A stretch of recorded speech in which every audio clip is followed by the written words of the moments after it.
The collaboration conversation is brought to you by Project Brickworks, the new arts ministry dedicated to equipping Christians to use their talents and gifts to bring others into a relationship with King Jesus.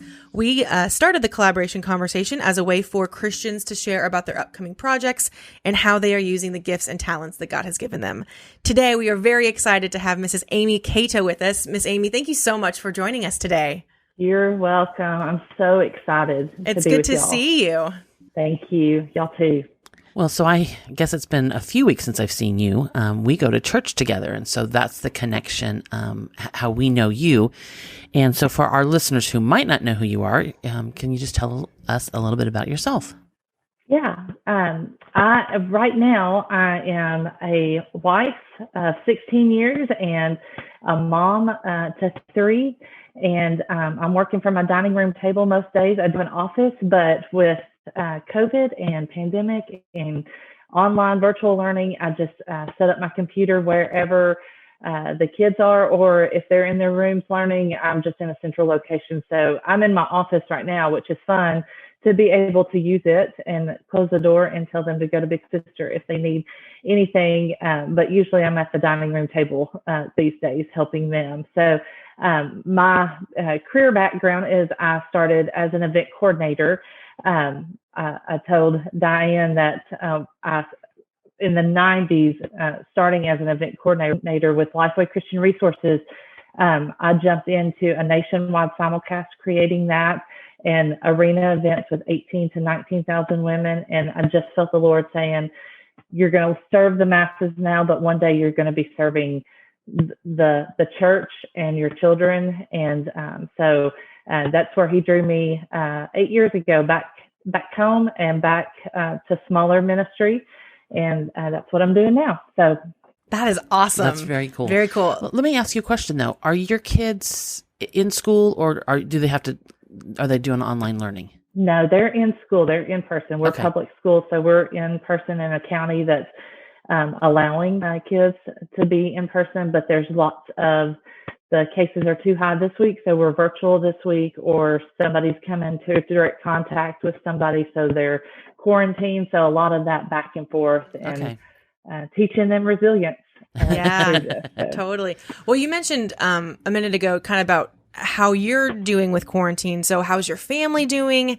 Has there been any massive hurdles that you guys have had to overcome with that transition in the last year? Yeah. Like everybody else in March when everything stopped, we thought it was just an early spring break. And then after spring break, we thought, well, an early summer break. Yep. And thought that life would resume in the fall. And it did resume. It kept on going, but it looked completely different. My husband is an excavator, and that means he plays in dirt, and he's Bob the Builder and has equipment, and his work never stopped. He didn't have to come into contact with a big group of people, so he was able to continue. My work completely halted. I can remember vividly playing basketball out in the driveway with the kids on a beautiful, that's what the Lord gifted us with, is just beautiful weather through the spring and the summer, and we were outside so much. And talking to churches that I had planned events with, speakers that were flying out the next day to go speak at events, and saying we need to pull the plug. And we pulled the plug, and the plug for events and entertainment industry has just been very slow crawl to start back up. So and because of that, I've had to learn how to do virtual events and how to market virtual events and how to put a pay scale on that. So my work has been extremely affected, but family-wise, we have, like I said, we played outside a lot. We took lots of bike rides, walking, playing basketball. So it's been good for our family. I feel like I'm the only one that's been like really affected, but the kids don't feel that. Good. Our checkbook that. So, oh no. Fair. Well, so this podcast came about as a result of you and I having a conversation at a church picnic kind of a deal. Mm-hmm. And I was telling you a little bit about our new ministry and what we wanted to do. And you started sharing about your experience with understanding your talents and gifts kind of at an early age. And I was just transported. I was, following along with your story, and it was so interesting. And I called Sarah later, and I'm like, we have to have Amy on. People need to hear her story and how she, I think it was in college, right? So, all these years, and how some of it's been tough, but this journey's just been fairly amazing for you. So if you don't mind, just take a few minutes and share with us about that. Definitely. Well, Sarah, I was like you. I had you in youth group when you were at First Baptist, but just raised in a Southern Baptist church that we talked about gifts and talents. It was the 80s, the early 90s. So discipleship looked a little bit different. We watched a lot of videos and stuff, but knew what spiritual gifts were, but went to Union University and got plugged in there. Jumped into academics and extracurricular activities and stuff, but it was, and I think my parents had encouraged me in my gifts, but when I was a senior, I was involved in campus ministries, and they had just launched for the first year, my senior year, a life group ministry where juniors and seniors that had been trained we were assigned, it was a male and female upperclassmen would take a group of 10 to 12 freshmen coming in and just be their life support, spiritual life support throughout the year. And we led them through Bible study and just were their sounding boards and kind of mentors through the first freshman year. And as a part of that training, we went through a spiritual gifts assessment and several personality assessments and stuff, and just blown away by what my gifts and talents were and how I was already using them in some ways, just God putting opportunities in my way, in my path, but just away by that, and just how he continued to ordain. When you have that awareness of what they are, you can see God's hand ordaining each step, and him guiding me through that. So I love personality assessments and all those assessments. So you get to know who you are so you can better serve him. Totally. Oh, I love that. Yeah, that's great. Well, so what do you think your talents and gifts are through those assessments and some of the things that you've done? Definitely. It's definitely fall into the administration and organization. Hospitality, which as a college student, I was like, how do you use hospitality? You just think of the story of Mary and Martha, and I'm like, I'm not old enough to use hospitality, but that just for a college student was calling girls into your dorm room and giving them a safe place and stuff. And finding that encouragement was one of those and stuff. So what I hung my hat on was just that organization and administration, leadership. I'm not a visionary leader, but I'm a servant leader, and just finding a difference in that and realizing that I don't have to be every scope of a leader, that I can stay in my lane and do what the Lord's equipped me with. So I have a fun story that when I was working at LifeWay, I was so envious of a friend of mine. She was in the marketing department. She was so creative. And I talked about it all the time. You're so creative. I was creative.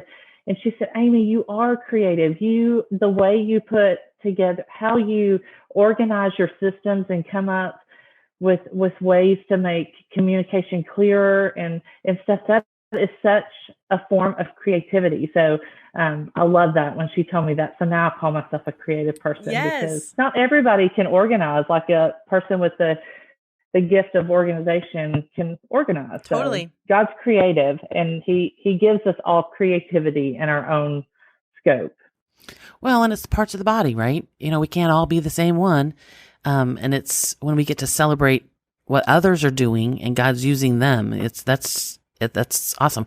Yeah. I would, if we were the same person, because we're so very different, it wouldn't work. We wouldn't need each other. Right. No. Yeah. So, yeah. Well, I love that she was so encouraging, that she was using her very evident gift of encouragement to encourage you and help you embrace your gifts and talents too, which is what this whole thing is about. So that was really cool. Yeah.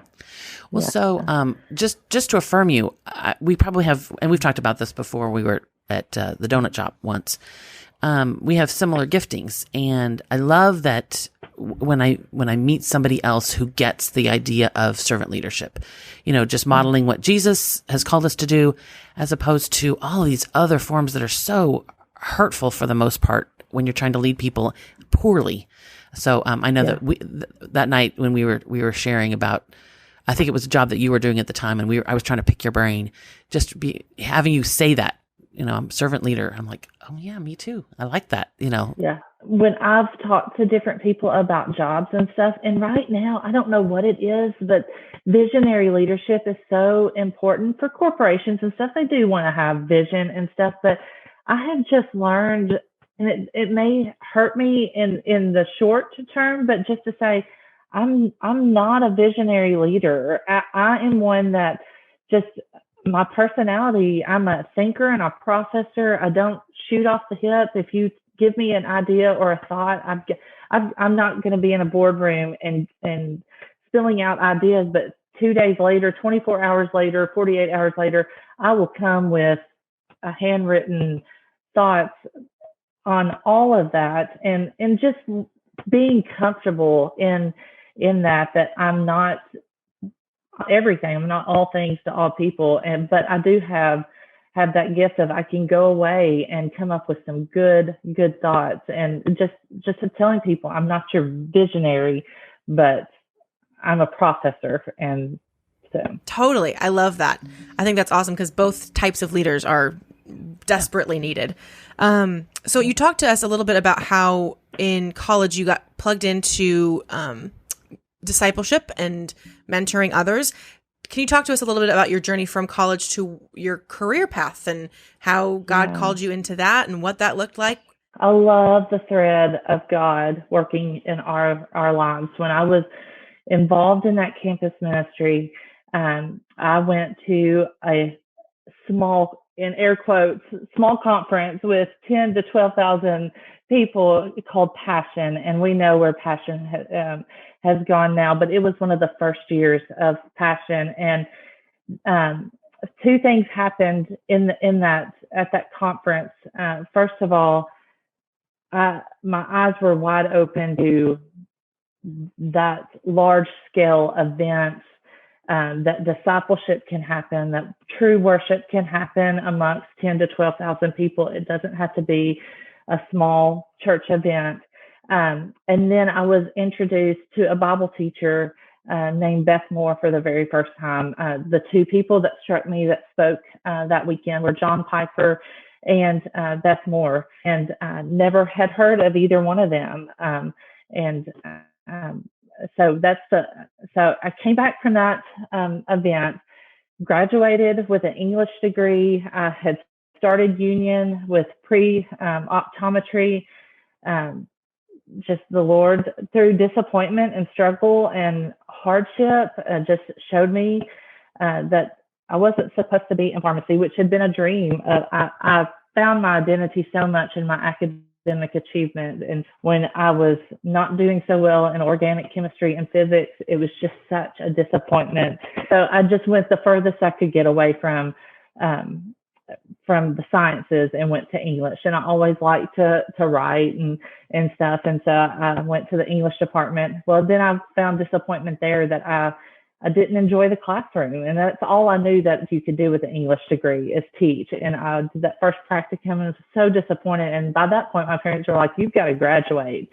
And so I just declared English as my major and communications as my minor.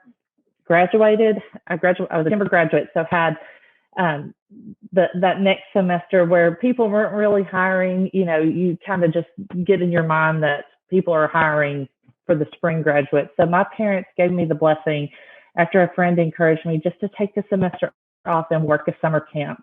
And my parents gave me that blessing. And I applied for that summer camp, and it was sports camp. And I was going to be a sports leader and a Bible study leader. And the gentleman that was interviewing me said, you are older than most of our applicants, and you're mature, you've graduated, would you mind being in an administrative role of our camp and be the assistant director?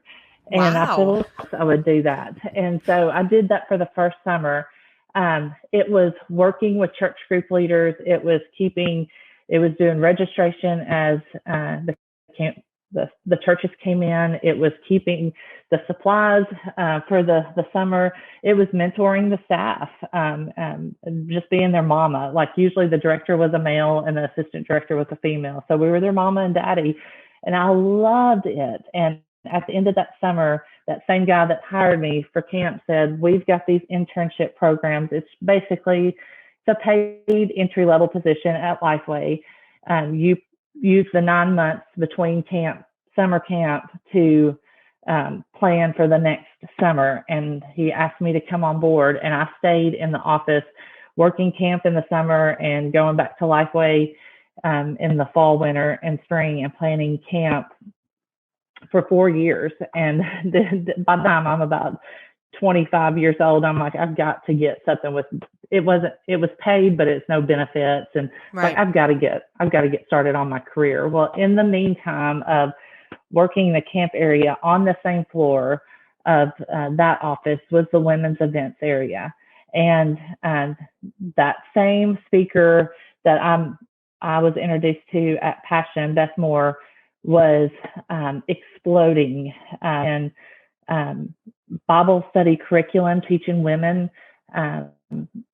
It was for women, Bible study for women, speaking events for women, worship and encouragement, and getting into the Word. And that team was brand new, only had 3 ladies, and they met me in the hallway and said, we know you're going to go find a job.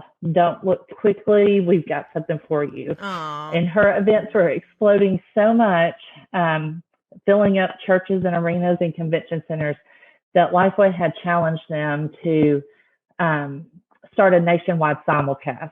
And so they hired me to do that. And that's where I started with LifeWay, is through camps, and then went to women's events and just fell in love with all the coordination of large scale events. So wow. And how many ladies were on that team eventually? I mean, it's still a small team. For event coordinators, there was only about 6 or 7 of us at a time, but there was, support staff, a whole team. But it's always amazing to me when I go to a Beth Moore event, thinking that there's 6 of you back in the office coordinating all of this. And I think from Facebook, you've kept in contact with all of them. Oh, I have. I mean, we were, it's kind of like being on the side, like on the front row of Billy Graham crusade. Like, we feel like we were on the front lines of something new God was doing. And it's so fun to look back at those memories and stuff. And people take it for granted now because there's large scale events, Christian events everywhere. But we were the pioneers of that, and of women's ministry, and just so proud of that I got to. And I was so young, and that's where that's when God laid that on me. Is, there was a little pride in that, and we were everybody knew us at LifeWay because of what we were doing, and Beth was so popular and stuff, and there was pride, and the Lord laid on my heart early that I've got you here for a season and a purpose, but you will return, church, and you will return to minister to a small group of women. So don't get too big for your britches. So just remember why you're here. He loves doing and that. I use those gifts that I learned about in college, that organization, administration, leadership, hospitality, encouragement. I always loved it, that anybody that came into an event, I mean, there's 18,000 women walking in at the very same time. You've got to get them into the arena within an hour. And everybody would look at me and say, you're so calm. How do you stay calm in such a, and I'm like, it's just what the Lord gifted me with. And I was secure in his gifts. So, well, if you don't mind for a second, let me ask you a question. And we talked about this, and this is not an easy subject, but we find this to be true. And I just want to kind of name it. But there was competition going on with other organizations, right? And that idea of, guys, we're all on the same team.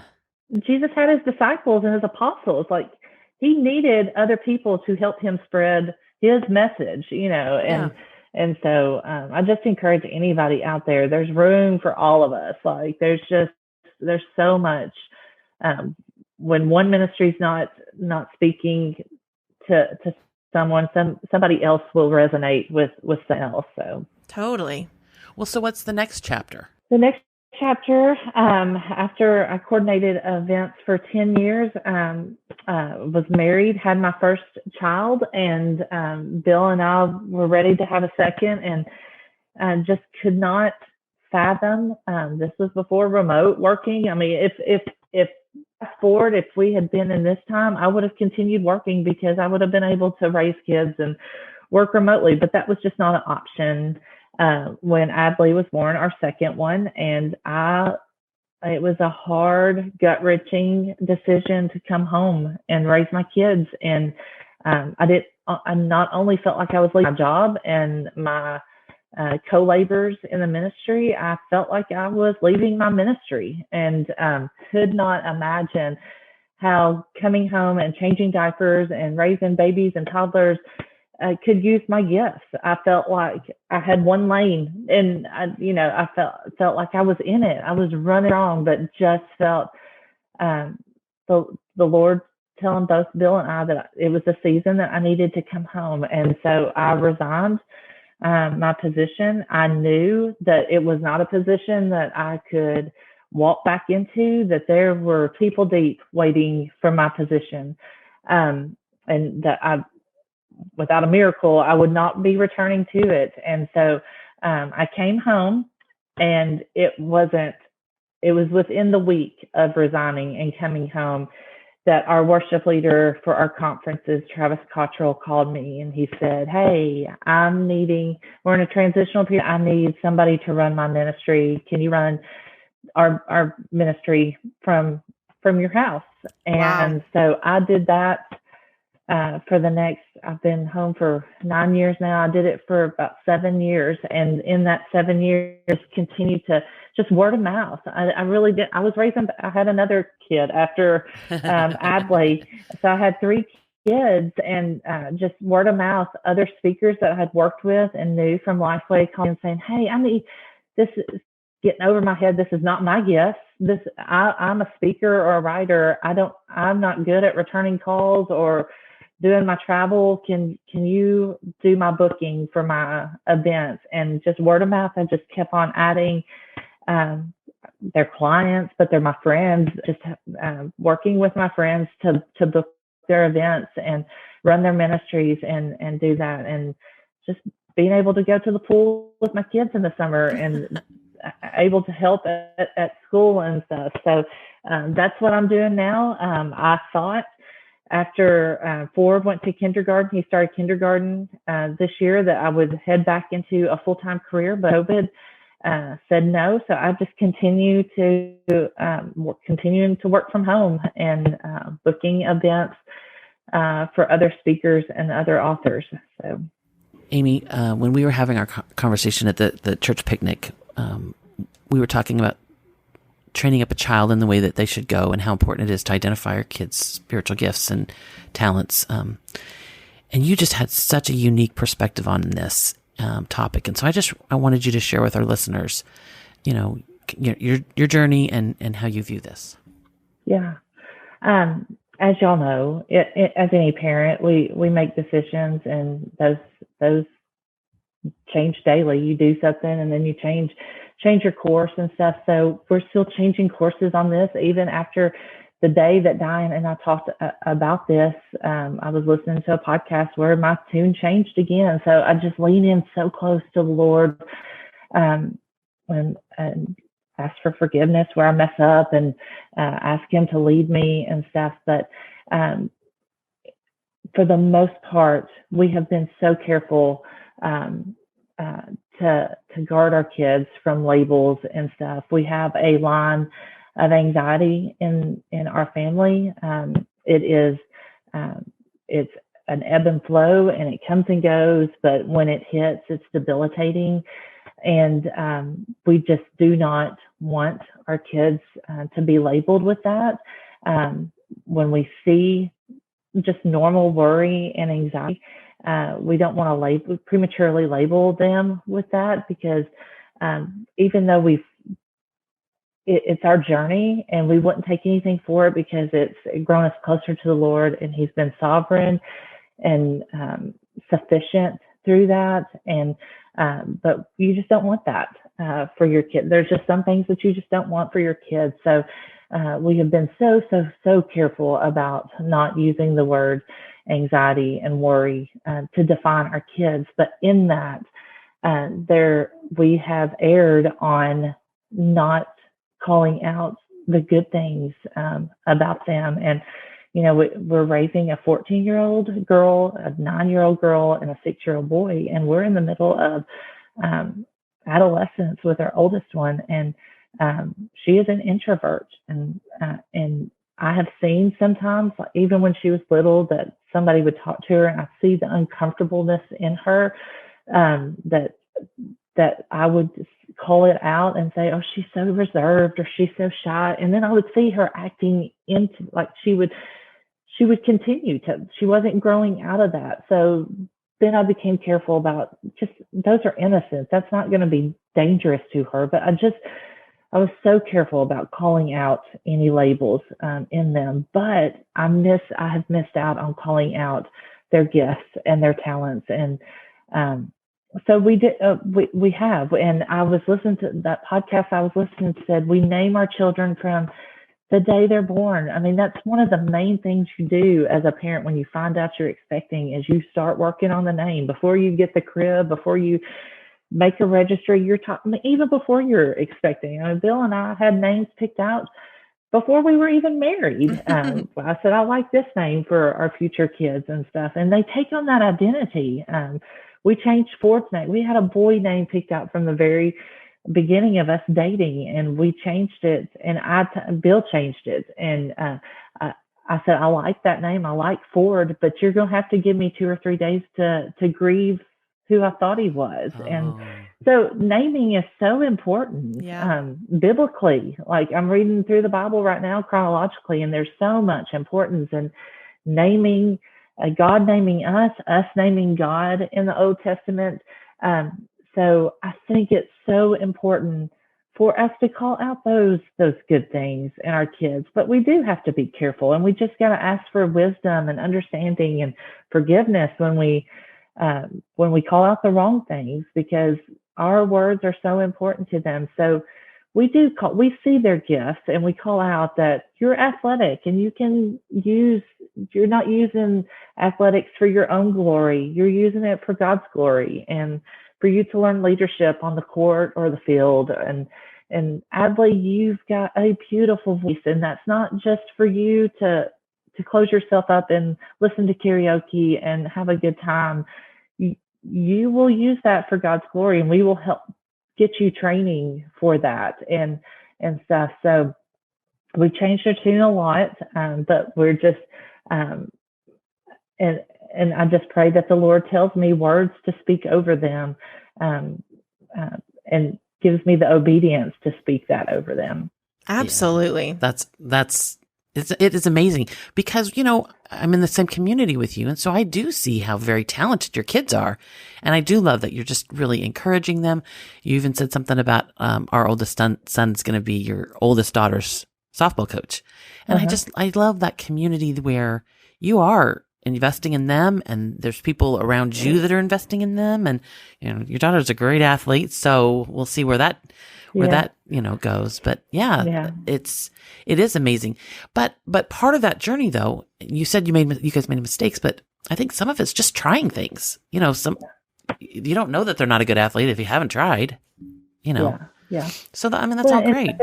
And this isn't a parenting podcast, but when you're talking to people and your kids over here, Claire's an introvert and Adley's an extrovert. She's the party of the family. And you've got to be careful how they receive that and how they take on that role in your family and stuff. So and just building them up. Even if Claire is an introvert, that doesn't mean that she's not fun. She is fun. She is the most loyal friend. And when you get to know her, she is hilarious. But you've got to peel the layers off of that onion too. She's not just going to hand that over to everybody like Adley will. You're going to have to spend some time with her to get down to that depth of who she is. So that's what we've learned as parents is, not everything that we're calling out is negative. It's just that we've got to work on some of those things, and how do we use that for the Lord? So, Yeah. Well, I think that's so special that you're able to identify all of the different really great qualities about your kids and not have them compare to each other. I just think that's really, really cool coming from a family where we're all just so different. Like that's just really important to not compare and to know that God gave you exactly the talents and gifts that he meant for you to have for the path that he has set out for you. So I just think that was really special. And listening to Haley's podcast earlier, listening to her talk about how Emmett and Emmy Lou are just spitting images of them. Claire was a spitting image of me. Like she was easy. We knew she was going down the road of athletics. I recognize that. Now, Adley, I was never in band or theater. Bill can sing. He's a closet singer, but I can't carry a tune in a bucket. And seeing very early on that she was a different makeup than me has made me have to be conscientious of she's very, and I don't know who she is, but she's very tall. She's going to be probably 6 foot tall. And that's easy for me to push her to athletics because just her physical presence, but she may be a 6 foot opera singer or a 6 foot actress. And it's been fun to watch my journey in that I didn't think I could embrace that, but you want the best for your kids. And I love how she finds so much joy out of that and wanting to take her to lessons and stuff. So absolutely.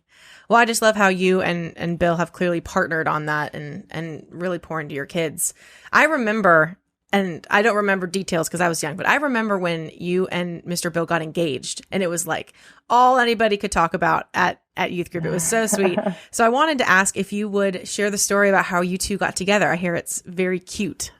Well, then that's one of the threads that the Lord used, is that one of those, us 4 ladies that originally worked in women's events were still so close and we were texting all the time.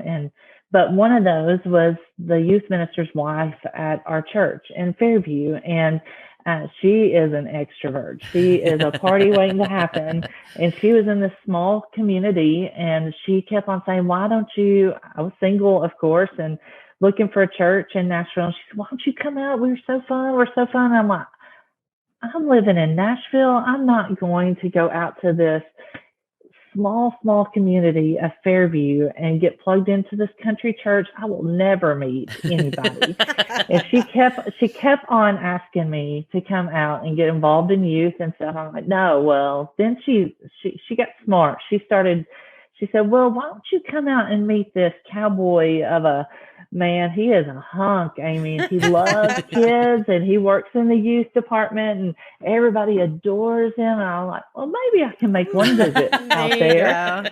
Well, and with that anxiety, he did not take the bait at first. He was working through some things of his own at that point. And what the Lord did is I came out there to meet him. He did not take the bait. I fell in love with the church.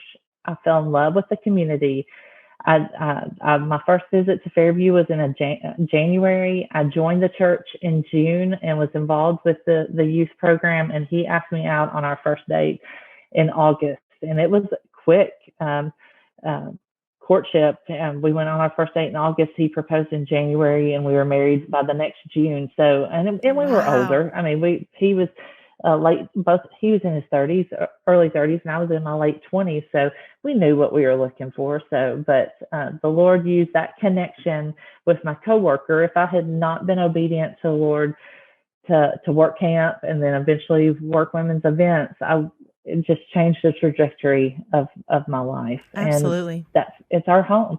Fairview is our home, First Baptist, and raised our kids here. And so that's how we met. Very cool. I totally remember that. I totally remember when you guys got together. We were all of the, middle school girls. We were all excited. Yeah. The little old ladies watching us move, like he was sitting on one side of the church and I was sitting at another side of the church, and us moving into the middle to sit together. It was, we so were cute. at the church courtship. Yes. So. Well, like you said, though, God continues to do, to work in our lives and do things that not only bring glory to himself, but are good for us. Mm-hmm. So we love your story. Thank you so much for taking time out of your schedule today to chat with us. You just have such a inspiring message that you have for women, for families, now for moms, and we just wanted everybody to hear that. Yeah, so. Thank you. Yeah. You're welcome. It's been so good Thank to see for you. having me. It's fun to talk about it and see what the Lord's. I'm just in awe of how the Lord is so intentional with us, and if we walk in that obedience, and I haven't always been obedient, but if we walk in that obedience, He has good. I told Diane, I said, He works His purposes out for His glory, for our good. We cannot forget that portion. Amen. Like I said, the John Piper. I mean, he taught me so much about God's glory and how that is our role, and to glorify God. But if we're obedient, I always tell my kids, obedience brings blessings and disobedience brings consequences. And if we walk in that obedience, that there's our good is in that story. So Amen to that. Yeah, that's love awesome. that. Thank you. You're welcome. For more information on Project Brickworks and how you can get involved, visit us online at projectbrickworks.org. Follow us on Instagram, like our Facebook page, and if you're watching this on YouTube, make sure to hit the subscribe button, give us a like, and turn on notifications. We love you all. Be blessed, and we'll see you next time. Bye. Thanks, Amy. Bye. Thank you. Bye-bye.